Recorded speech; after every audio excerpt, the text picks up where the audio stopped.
And just to follow up too, if I could. Go ahead. I mean, you got to look at, you can't understand why I'm running for mayor without looking at who I am and where I came from. And going back to being raised, I was raised by a single mother. We were on welfare for a number of years, had the support of our community, had the fortunate through a lot of hard work to get a scholarship to Harvard. I'm now coming back here to give back to a community that really made me who I am today. And have long been a supporter of domestic violence issues as a lawyer. I led my firm's efforts in representing victims of domestic violence in PFA matters. That's what caused me to want to get out into the community. That's what brought me to run for mayor. I'm not coming at this from a political angle. In fact, friends have said to me that this was a politically stupid thing to do, but they don't know me well enough to really know why I'm doing this. You have to look at where I come from and, my support for people in this city who deserve leadership, our neighborhoods that are falling behind.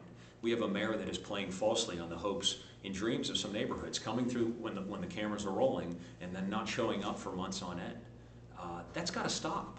And the beauty about Pittsburgh is we can solve these problems. If we had someone with a backbone and some leadership in the mayor's office, we can have a plan for Homewood in the Hill District. We can have a redevelopment authority, which is now being talked about and sparred by my comments yesterday, that focuses on the neighborhoods, not on big box developers and developments, for downtown and elsewhere. That's the opportunity we have here, and this may be our last chance. And so, really, my candidacy is very much a coalition. I'm running as an independent because I truly believe that there isn't a Republican or Democratic way to run this city. There's a right way, and if you want to sit down with some of our more conservative supporters, I'll tell you right now that they're all behind the issues that matter for Pittsburgh. So you keep calling it a coalition. So it is sort of a liberal, conservative, independent coalition, is what you're describing. Yeah. How do you define progressive? Yeah. And would you identify yourself as a progressive? I've always been a progressive Republican. I'm very much somebody who believes in individual rights. I believe in a government that focuses on people that are falling behind, making sure that we're taking care of and providing opportunity to our workers. I'm from a union family. My grandfather was in the fire department. My stepfather's in the labor is a laborer in the labor union. My brother's in the FOP. It's always something. I'm from a working family. I support those issues tremendously, and I always have. So I am a progressive. I think a progressive is a movement that has not always been part of the Democratic Party here in Pittsburgh. It wasn't part. My grandfather's Democratic Party was not a progressive party. Today we have the opportunity, if we're able to look beyond some of the partisan labels when it comes to Pittsburgh, there is a strong progressive movement here, and I look to, taking a step forward and trying to be a leader. Okay. Talking about,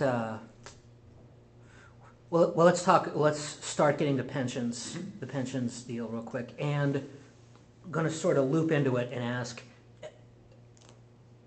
down the road, and you've just proposed that instead of leasing the parking garages, we're going to take a look at liquidating portions or downsizing the URA, Correct. Whatever you want to call it. Refocusing the URA on the neighborhood. Is that ultimately going to be enough to get us out of the pensions hole, the debt hole, take care of our capital needs, or is there going to be some needs for revenue generation in the future, and where would you look to generate revenue? Well, I think first and foremost, we're at a crisis stage. If you look at the pension, and I've always looked at the pension as more than just dollars and cents. My grandmother lives off of the pension that my grandfather earned as a fireman in the city. That's her only source of income. This is about people.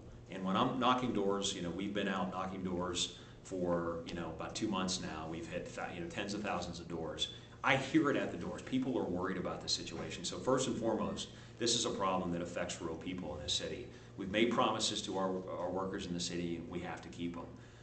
We're at a crisis stage. We're at a 29% or 31%, depending on which paper you read, funding level.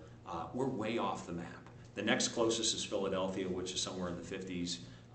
and then other cities are higher than that. So we're at a crisis stage. This mayor has waited until the wolf was at the front door to really take any action on it. And so the proposal I said yesterday, which was, to restructure the URA, which by the way has over $400 million in assets, which rivals the operating budget of the city of Pittsburgh. So first of all, we'll handle that second, but why do we have a URA that's sitting on over $220 million in liquid assets?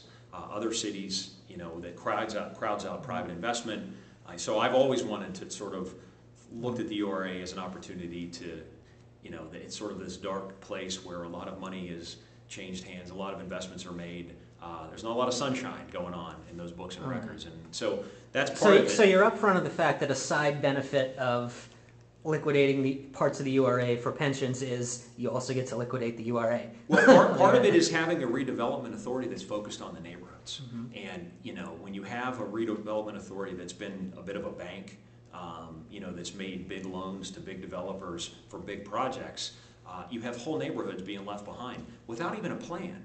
So there's no question I want to redefine the focus of the URA, use some of those productive assets to fill a more pressing need, which is this pension hole. And when we have folks in the city talking to Harrisburg about raising taxes, scrambling to avoid a state takeover, which by the way, I'm squarely behind us maintaining local control of our pensions. I do support the efforts to make sure that we don't have a state takeover. I think it's an additional hit to our autonomy as a city. But using those assets to solve the pension crisis, to get us up over 50%, we have 2 years to do this. And I'm not so sure the mayor's parking plan is going to get us there. Is the URA gambit going to be sufficient to take care of that problem? Piling on it, debt is also an issue, and then, trying to pump some money into our capital fund. I'll just repeat the question. Is there going to be a revenue generating component, be it a commuter tax or a payroll tax or a property tax or any of those? And while we're at it, would you, although you're not in favor of a state takeover, are you in favor of shifting to defined contribution plans or increasing pension contributions? Well, there's a lot there, but I think first and foremost, the first step is solving this crisis, and that's, so what I proposed was using those assets to get us up over 50%. Well, if they vote like we think they're going to vote, we'll have 2 years to do that. On top of that, that's not going to get us to a fully funded plan. I think we need to look at ways to have the city have an increased contribution level to the pension fund. This is something that hasn't happened just under this mayor. Generations we've been underfunding this pension fund. Going forward, I'm not prepared to say that I would move to a defined contribution plan, although I think in my discussions with the unions and some of the rank and file members, I don't want to make promises that we can't keep. And so I think there's going to be a little give on the city's end as well as the union end. What my promise will be is that I am an honest negotiator. We will negotiate in good faith to make sure that the working people in this city, whether they be fire, police, EMS, folks in public works or whatever, and AFSCME, that they're going to get a fair shake and have a competitive package that's comparable to other cities, and that's something that I feel very strongly about.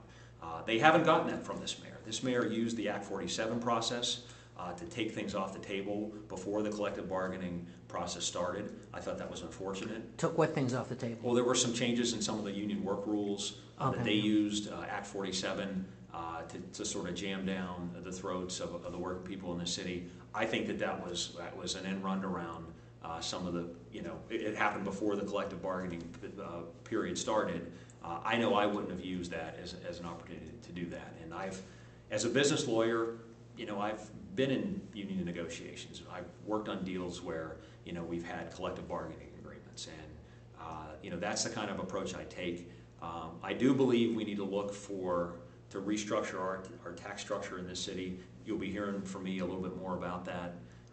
We're still taxed as if we're an industrial-based economy. I think that our nonprofits in medical and education, may not be pulling their full share, but those are things that we'll be talking about as part of this campaign.